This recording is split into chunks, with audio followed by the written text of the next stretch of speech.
브리핑 시작하겠습니다. 자동차 등록 2천만 대를 맞아 자동차의 성능과 외관을 개인의 취향과 개성을 살려 향상시키거나 꾸미기 위한 자동차 튜닝 수요는 지속적으로 증가하고 있는 추세입니다. 그러나 자동차관리법상의 튜닝 제도가 미비하고 튜닝은 불법이라는 부정적인 사회적 인식 등이 있어서 우리나라 튜닝 시장은 12년 기준으로 약 5천억 정도에 불과합니다.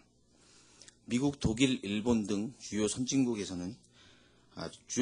비해 아직 활성화되지 못하였고 시장의 규모도 적은 실정입니다. 따라서 자동차 정책의 주무부처인 국토교통부는 다양하고 창의적인 자동차 튜닝 수요를 합법적인 제도적 틀 내에서 건전하게 활성화시키기 위해 자동차 튜닝 시장 활성화 종합대책을 마련하여 체계적으로 시행하고자 합니다.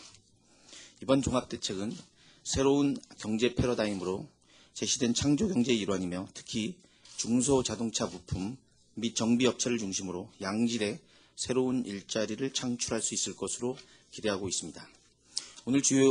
오늘 발표하는 주요 내용을 간단하게 설명을 드리겠습니다. 우선 튜닝 규제를 네거티브 방식으로 전환하겠습니다. 튜닝을 승인하는 규정을 안전과 관련하여 법령에서 금지하는 것 외에는 원칙적으로 허용하도록 하겠습니다. 승인이 필요 없는 구조장치의 변경, 즉 자율 튜닝의 대상을 확대하는 방안을 적극 추진하겠습니다. 우선 행정 예고된 구조장치 변경에 관한 규정 개정안에서 승인이 필요 없는 경미한 변경 대상을 확대할 계획입니다.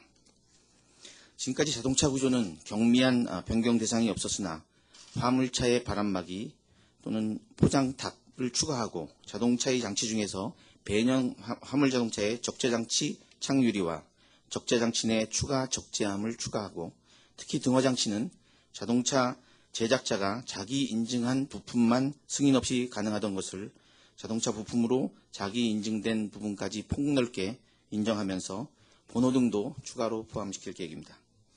아울러 튜닝 관련 규정을 비전문가도 쉽게 이해할 수 있도록 자동차관리법 그리고 시행규칙 그리고 규정 등의 관련 규정을 명확하게 할 계획입니다. 다음은 튜닝 절차 간소화 및 홍보 강화입니다. 튜닝하기 위해서 현재는 신청서를 작성하고 교통안전공단에서 승인을 한 이후에 지정정비업체에서 변경한 이후 공단에서 다시 승인을 받는 과정입니다. 이를 소유자 입장에서 간소화하는 방안을 강구하겠습니다. 아울러 정비업체에서도 정확히 이해하고 있지 못하는 불법 튜닝의 유형 등을 비전문가들도 알기 쉽도록 잘 나열해서 매뉴얼을 작성하여 배포하는 등 합법적인 튜닝에 대한 홍보도 강화하겠습니다. 다음 튜닝 부품 인증제를 도입하겠습니다.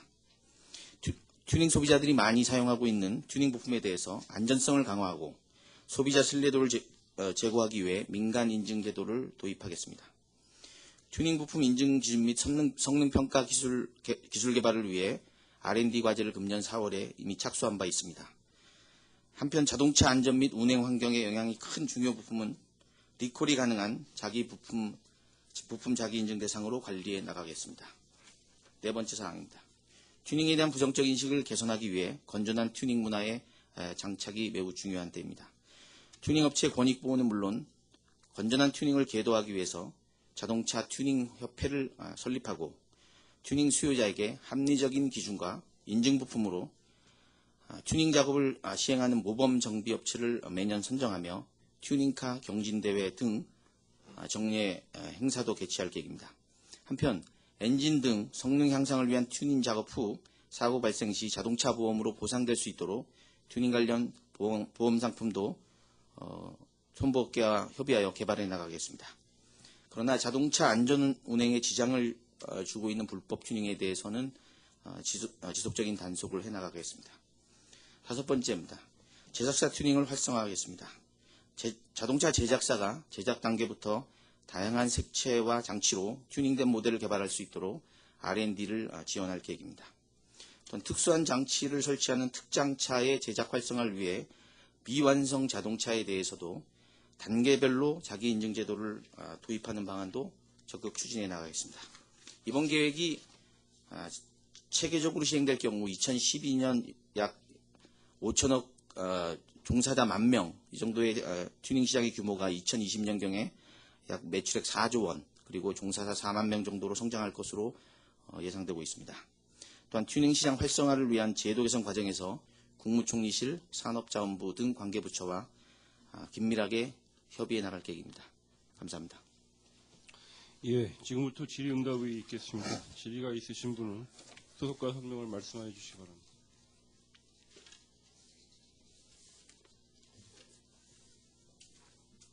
예. 채널의 김희태 기자님. 예, 채널의 김의태인데요. 이게 사실 튜닝 이쪽이 지난 알기로는 몇십 년간 제대로 활성화가 못 됐었잖아요. 근데 이번에 이렇게 전격적으로 좀 활성화 대책을 발표하신 계기가 뭔지, 그리고 아직까지 좀 불명확한 게 점차 개선하겠고 명확하게 기준을 만드신다고 하셨지만 이게 어디까지가 불법이고 어디까지가 합법인지도 지금도 굉장히 애매하거든요. 어떤 식으로 좀 그 구분을 지으실지 명확한 기준이 있는지 좀 말씀해 주시죠. 우선 이번 대책을 발표하게 된 데는 저희들이 제1차 자동차 정책 기본계획에 이미 반영을 했고요. 얼마 전에 발표한 규제 개선 투자 활성화 대책의 튜닝 활성화에 대해서 이미 저희들 계획을 내놓은 바가 있습니다. 그리고 두 번째 질문하신 내용처럼 아직까지 튜닝에 대해서 좀 기준이 모호하고 그래서 그것이 활성화되는데 상당히 걸림돌이 된다. 저희들도 그걸 이미 판단을 하고 있고 저희 규정상의 승인이 필요한 구조와 장치의 변경 대상들이 제목만 나열되어 있고 그리고 어느 것은 명확하게 안 되는지 오히려 가능한 사례만 샘플로서 조금 나열된 것에 불과합니다. 그래서 저희들은 이번에는 안 되는 부분만 명확하게 좀 나열을 해서 정비업계에서 튜닝 수요자들에 대해서 어느 것은 되고 어느 것은 안 되는지에 더 명확히 보여주는 것이 활성화의 가장 중요한 방법이라고 저희들은 생각을 하고 있습니다.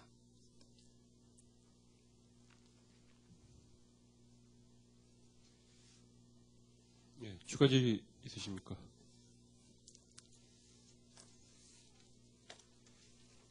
네. 예, 머니투데이 김진환 기자님. 2페이지요. 이 페이지에 현재 자동차 구조장치 중 국토부령으로 정하는 것만 승인하도록 규정하고 있는데 그 미국 등에 비해 대상이 많다고 했잖아요.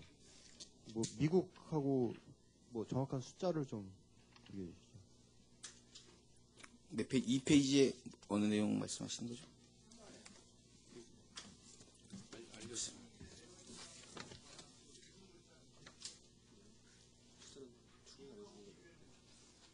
요거? 네. 저희들이 워낙 저희들이 구분하고 있는 구조 장치가 내용이 복잡하고 미국이나 일본이나 다른 나라의 시장에 비해서 어느 것은 미국은 허용되고 안 되고 하는 부분에 대해서는 지금 연구 중에 있기 때문에 추후에 나오는 대로 말씀드리도록 하겠습니다.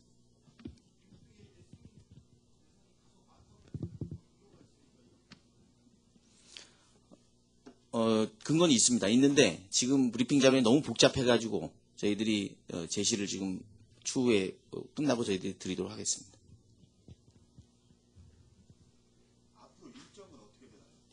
저희들이 우선 저희들이 이제 규정을 개정하는 걸 입법력으로 했고요. 규정 예고 이후에 저희들이 추가로 또 계속 발굴해 나갈 것이고 그다음에 하반기에 저희들이 자동차관리법 개정에 튜닝이라는 개념이 처음으로 들어갑니다. 지금까지는 튜닝이 단순한 구조장치 변경, 승인 이 정도의 용어로만 들어갔는데 이제 튜닝이라는 용어가 들어감으로써 이제 튜닝이라는 부분이 더 이상 다소 불법적이고 또는 좀 부정적인 그런 인식을 가진 데서 좀 탈피할 수 있도록 법과 동시에 규정을 개정해 나갈 계획입니다. 네, 예, KTV 이충현입니다. 지금 튜닝에 대한 부분을 이제 활성화하기 위해서 만들었다는 부분에서는 학계에 있는 학생들 입장에서는 굉장히 반응이 좋을 것 같거든요. 왜냐하면 자동차 관련 학과 학생들은 튜닝에 대한 관심이 많은데 법적 기반이 없었기 때문에 연구라든지 뭐 시도하고자 하는 부분이 없었습니다. 근데 어떤 식으로 학계와 연결을 하고 지원해 줄 수 있는 부분이 있는지, 그리고 기존에 있는 튜닝 업체들이 공식 튜닝 업체로 인정받고 활동할 수 있는 어떤 법적 테두리가 마련이 되는 건지, 인증 절차는 있는 건지, 기준은 어떻게 제시가 될 건지가 궁금합니다. 우선 자동차학과 학생 등 학생들에 대한 수요는 저희들이 여기 설명드린 대로 그 경진대회, 굉장히 그 대학생들이 관심이 많습니다. 경진대회를 해서 구체적으로 더 많은 사람들이 참여할 수 있도록 하고 포상도 늘려나감으로써 대학생들의 참여를 유도할 수 있고요. 학계하고는 저희들이 이미 R&D를 하고 있습니다. 그래서 이 R&D에 금년도 한 10억 원 정도가 이미 R&D를 지난 4월에 착수를 했는데 이미 학계도 같이 참여를 하고 있고요. 내년부터 계속되는 그 R&D에 대해서도 학계하고 계속 긴밀하게 같이 이제 연구해 나갈 계획입니다.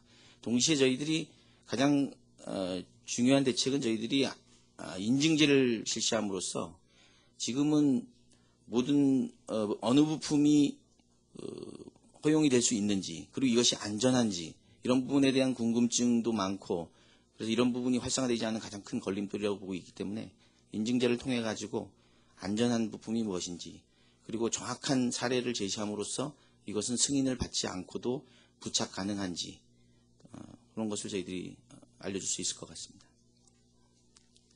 예, 연합뉴스 김윤구 기자. 예, 저 연합뉴스 김인구 기자입니다. 튜닝이 쉬워지는 그 사례를 좀 몇 가지 좀 들어주셨으면 좋겠어요.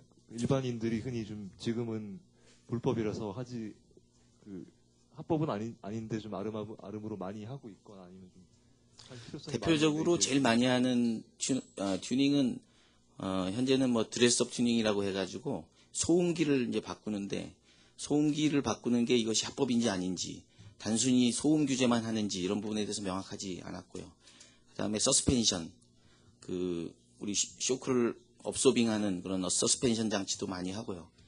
엔진도 튠업을 합니다. 그래서 마력수를 많이 올라가게 해서 ECU 장치를 건드려서 마력을 수를 올리게 하는 튜닝도 많이 하고요. 그 외에 뭐 앞에 미관을 좋게 하기 위해서 그릴을 바꾼다든가, 그다음에 등화 장치를 좀 바꾼다든가 이런 부분 하는데, 등화 장치 부분은 물론 안전과 관련된 부분이라서 승인 대상이긴 합니다만, 이런 또 에어 스포일러도 붙이기도 하고요. 이런 부분 여러 가지 지금 튜닝이 실제로 일어나고 있습니다. 그것들 중에서 지금 이제 허용하려고 하는 것들이 어떤 것들인가요? 우선 그 엔진 튜닝 같은 경우는 기본적으로 지금도 승인 대상이고 앞으로도 안전과 관련된 부분은 승인 대상이긴 합니다. 그런데 예를 들어서 뭐 화물차 같은 경우에 그 포장탑을, 이건 화물차 얘기입니다. 승용차 외에도 포장탑을 올릴 때는 높이가 조금이라도 변경되면은 다 승인을 받도록 했습니다. 그리고 화물 적재함에 뒤에 유리로 막혀 있는 걸 유리로 바꾼다, 이런 부분도 지금은 다 승인 대상이었지만 이제 자유롭게 할 수 있도록 돼 있고요. 기본적으로 화물칸은 전부 막아놔야 됩니다, 쇠로. 근데 그것을 유리로 바꿔서 뒤를 잘 볼 수 있게 만드는 부분, 이런 부분도 지금까지는 좀 규제적인 성격이 강했죠. 이런 부분도 뭐 자유롭게 할 수 있고요. 서스펜션 같은 경우도 지금 경미한 변경 사례에 들어가는 경우도 있는데, 실제로 이것이 변경 가능한지에 대해서 정확하게 모르기 때문에 이 부분에 대해서도 저희들이 더 기준을 명확히 할 생각입니다. 그래서 그것도 당연히 쉬워집니다. 핸들을 바꾼다, 작은 핸들로 바꾸고 큰 핸들로 바꾸는 이런 부분도 다 승인 사항인데, 저희들이 이제 안 되는 부분만 나열을 할 겁니다. 그래서 재질이 이런 것은 안 된다. 그래서 나무로 만든 재질은 잠깐 다치게 하니까 폐부를 찌를 수 있으니까 사고시, 그런 재질은 안 된다. 이런 정도의 그 네거티브로 먼저 나열을 하는 그런 방식입니다. 소음기는 지금은 다 이제 승인을 다 받아야 되는 부분인데요. 그것도 말씀드린 대로 요구는 정확하게 규정을 저희들이 지금 연구하고 있는 중인데, 지금 현재는 당연히 소음진동규제법에 의해서 뭐 100데시벨 이상의 소리를 내서는 안 된다 하고, 이런 부분들은 규정을 만들 것이고요. 그 다음에 출구의 방향이 뒷면을 향해야 된다. 예를 들어서 그런 부분 정도는 반드시 정하는데 그 이후에 뭐 그 출구가 2개가 있다, 뭐 3개가 있다, 4개가 있다 이런 거에 대한 규제 전혀 없이 할 수 있도록 그렇게 할 계획입니다.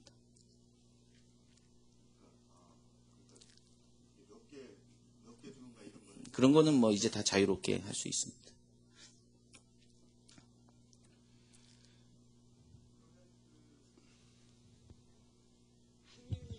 대한 기존의 그 업체들, 소규모 업체들이 움직이고 있는데 그 업체들이 자격 기준 같은 게 또다시 한번 검증이 돼야 될 것 같거든요. 그걸 할 수 있는 사람들인지 아닌지. 그러니까 기존 자동차 정비사 기능으로 진행할 수 있는 부분과 그렇지 않은 부분들이 동시에 지금 공존에서 진행이 되는 걸로 보이는데 그것들을 규제하거나 인증을 할 수 있는 또 다른 하나의 그 자격 기준이 마련이 되는 건지. 예, 저희들이 그 새로 업종을 신설하는 부분에 대해서도 내부적으로 검토를 해봤습니다만 현재까지는 기존의 소형 정비 정비사들이 자격증이 여러 개가 있는데요. 전문 정비하고 소형 정비에서 대부분 하고 있습니다. 그래서 대형 공업사나 이런 그 검사 정비에서는 좀 비율이 작고요. 소형 정비라고 해서 승용차 중심으로 하는 정비사들, 소위 카센터라고 부르는 소형 정비사나 전문 정비 이런 부분 내에서 지금까지 쭉 해오고 있습니다. 그래서 그분들을 제껴놓고 별도의 업종을 신설하는 것은 좀 문제가 있다고 봐서 다 허용을 하되 저희들이 그 기술력을 확인해서 좀 베스트 튜너 업체라든가 모범업체, 우수업체 이런 부분들을 저희들이 지정해 나갈 계획입니다. 그러면 자연적으로 어떤 수요가 거기에 따라서 좌지우지 될 것으로 이렇게 믿습니다. 근데 이게 자동차 튜닝 협회가 언제 또 설립이 될 거고 이 자기 인증제가 사실상 핵심이잖아요. 이게. 네네. 이거는 언제 정도 도입을 하실지 명확한 좀 시기를 알려주시고요. 제가 알기로는 독일 같은 경우에는 튜닝 그 회사 굉장히 큰 데가 많이 있는 걸로 알고 있는데 그런 대규모 회사도 어떻게 뭐 설립하는데 이 가능해지는 건지 지원책이라든가 이런 게 있는 건지 좀 말씀해 주시죠. 우선 부품 자기 인증제는 저희들이 이미 5개 항목에서 34개 항목으로 늘리는 부분에 대해서 이미 저희들 초안은 다 마련해 놓은 상태고요. 그리고 협회 설립은 지금 설립을 준비하고 있는 일반 동호인들 모임들이 있습니다. 그래서 그 협회에서 이제 저희들이 신청이 들어오면 저희들이 내용을 확인해서 협회를 승인해 줄 계획이고요. 저희들이 방금 말씀드린 대로 아직 R&D는 뭐 금년은 10억밖에 안 되지만 이런 R&D를 통해서 그 내용 중에 어떻게 하면 그 경쟁력 있는 회사를 키울 수 있을까? 물론 회사가 매우 그 회사의 어떤 능력이나 이런 부분들은 저희들이 직접적으로 개입하기는 어렵지만은 다른 나라 사례 등을 좀 연구를 해서 어떻게 하면 더 육성할 수 있을까 하는 부분에 대해서도 동시에 연구를 해 나갈 계획입니다.